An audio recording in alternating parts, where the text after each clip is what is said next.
A lot of you don't want to tell yourselves the truth, but your attitude is destroying your business.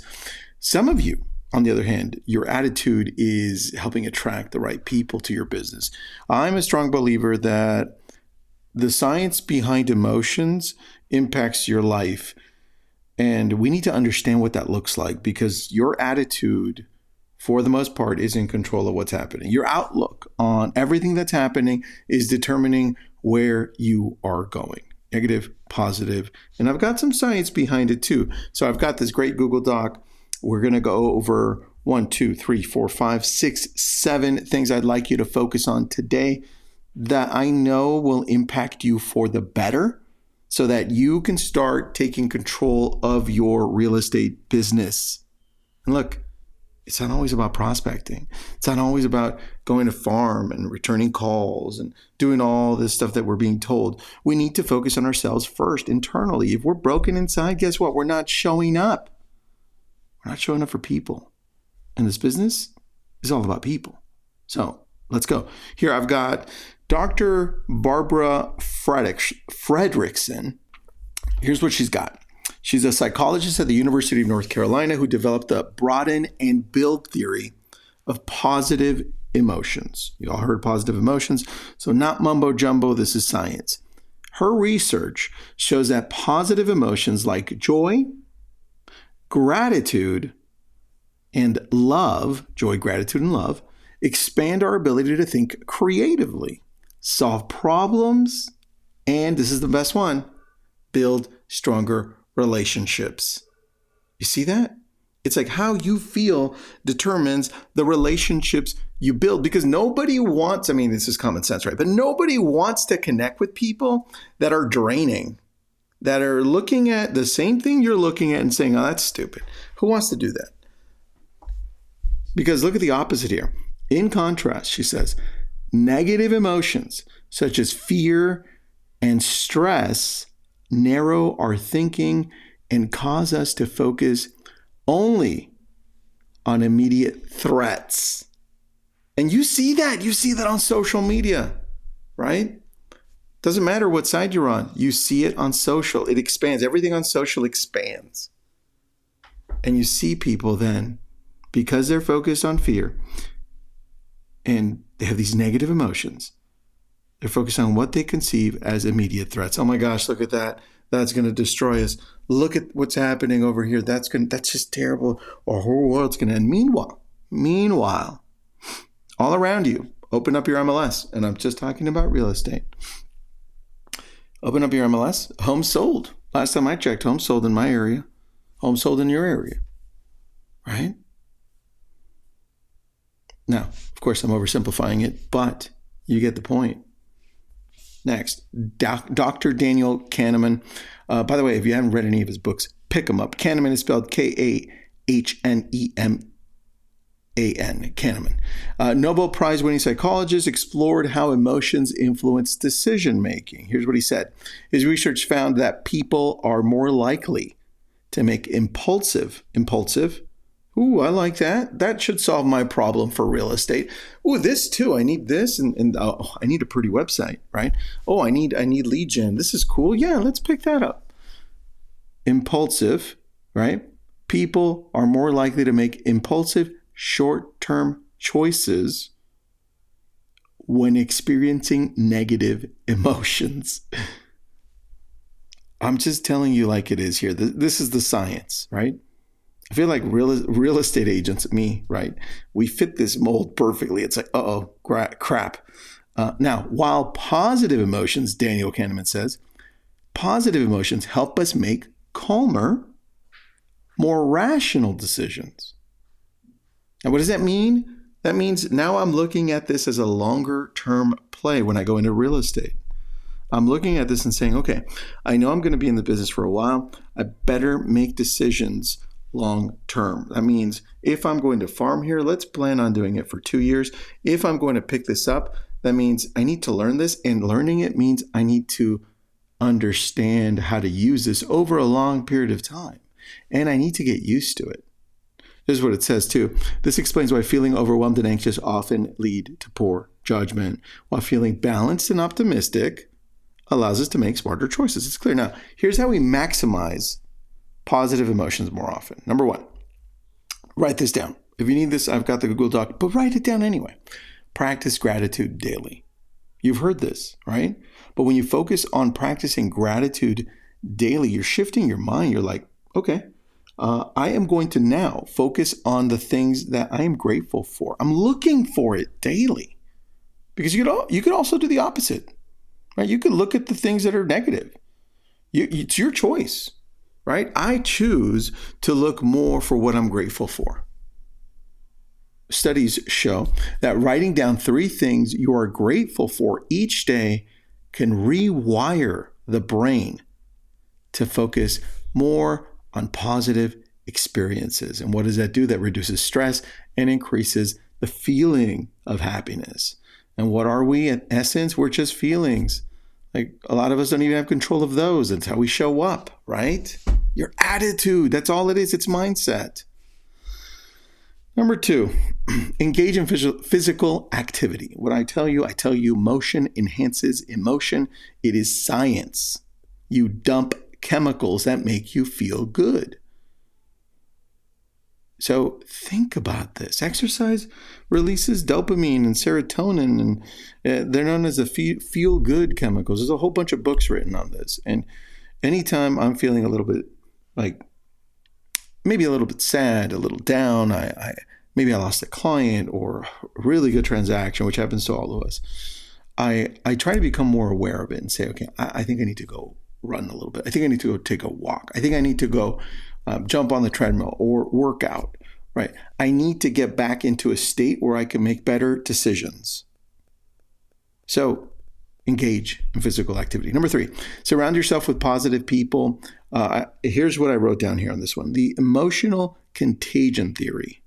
This is a whole theory. You can look it up. The emotional contagion theory suggests that we absorb the emotions of those around us. Oh, that is nuts. I mean, this is why when I built Lab Coat Agents, right, and it's still around 11 years later, and it's the biggest one. It's the biggest group. It's the biggest community. All the other ones are out there that are big. You've seen how fake they are. They have bots. They're selling you crap. They're not real. But more importantly, they don't care about you. And I set the tone in Lab Coat Agents from the very beginning, not knowing about emotional contagion theory. But all of you are absorbing the emotions that we are surrounding ourselves with. Whether it's your coaching organization, whether it's your brokerage, whether it's the Facebook group you belong to, whatever it is, whether it's your family. And I'm going to take it one step further and I say it's up to you. It's up to you to set that tone. Don't wait for somebody else, right? But surround yourself with those positive people because there are days that are tough.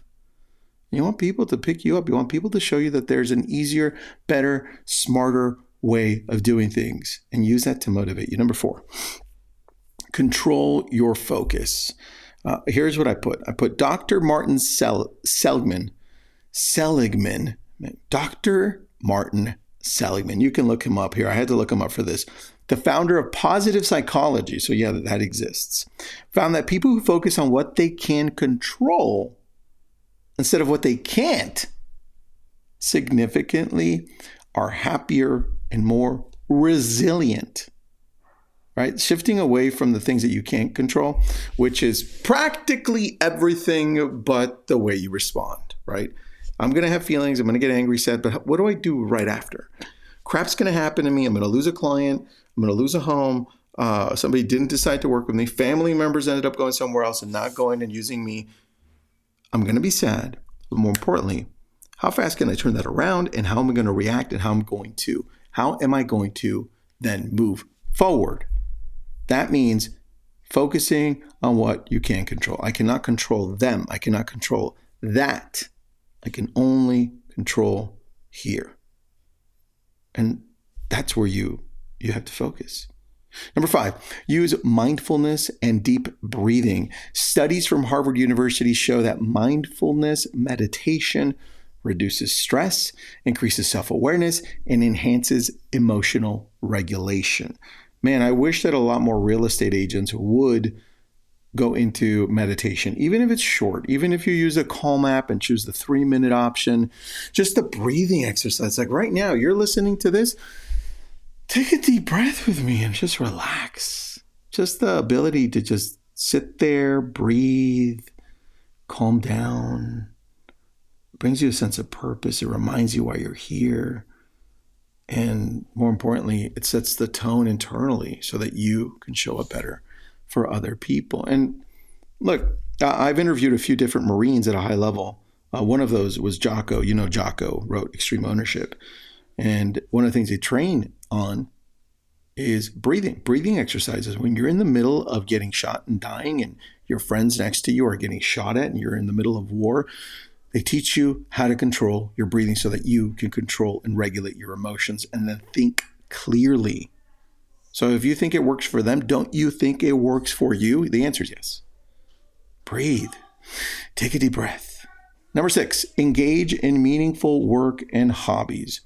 I put here, research from Yale University found that people who engage in activities that bring a sense of purpose and fulfillment experience higher levels of well-being and long-term happiness. Here's where you have to find what this means for you in real estate. What part of real estate do you enjoy, right? If you don't enjoy doing open houses, then I would suggest find something that brings meaning to you that still is a form of prospecting, that still brings in clients. Don't just stick to the things that other people tell you. Find the things that you're amazing at in this business, because that's going to then be layered with meaning for you. And then you show up better, right? And then also the hobbies. Don't forget to have a little bit of fun.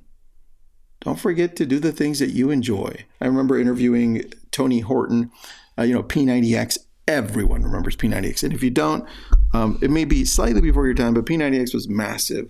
And I interviewed Tony Horton, and he said, man, ever since I had that really bad sickness a few years back, I now take time in the middle of the day, throughout the day. I have this little journal, he says, and I write things down. I'm like, what do I enjoy doing? And I just take a break and go do that. Anytime I feel like I feel that burnout, that feeling like maybe I should take a break, I go ahead and do it. I listen to my body and I go take a walk and I rock out, invisible guitar. And anyway, if you need that interview, I have that. But I thought that was great. Have a little journal that says, hey, what are the things that I enjoy doing? Well, what do I need to take a break for that I enjoy doing? What are the hobbies? And number 7, limit exposure to negativity. This is a more obvious one, but still I needed to remind you. Studies show that consuming too much negative news, social media, or toxic environments, right? Either a virtual toxic environment or a real in-person living toxic environment can increase cortisol, the stress hormone, leading to anxiety and lower emotional well-being, right? So being mindful, I put here, being mindful of what we absorb daily is key to your emotional balance. In fact, this is why I created this podcast. I need you to be focused on things that lift you up, things that help you be purposeful, things that you can apply to your business. I want you to grow. And I want you to surround yourself with people that can help you get there. I want you to surround yourself with podcasts, webinars, books, an environment that lifts you up. The key to being intentional is all about managing your emotions rather than letting it control you. Anyway, this episode was brought to you by brillianttribe.com. Check us out. It's where I'll help you get to that next level of your business. If you've been listening to this one for a while, this one went a little bit longer, 14 minutes. I usually do like less than 10 minutes. Leave me a review on the podcast. And if you're listening on YouTube, just subscribe, please. Or wherever you are, leave me a comment. I appreciate you. Have an awesome day.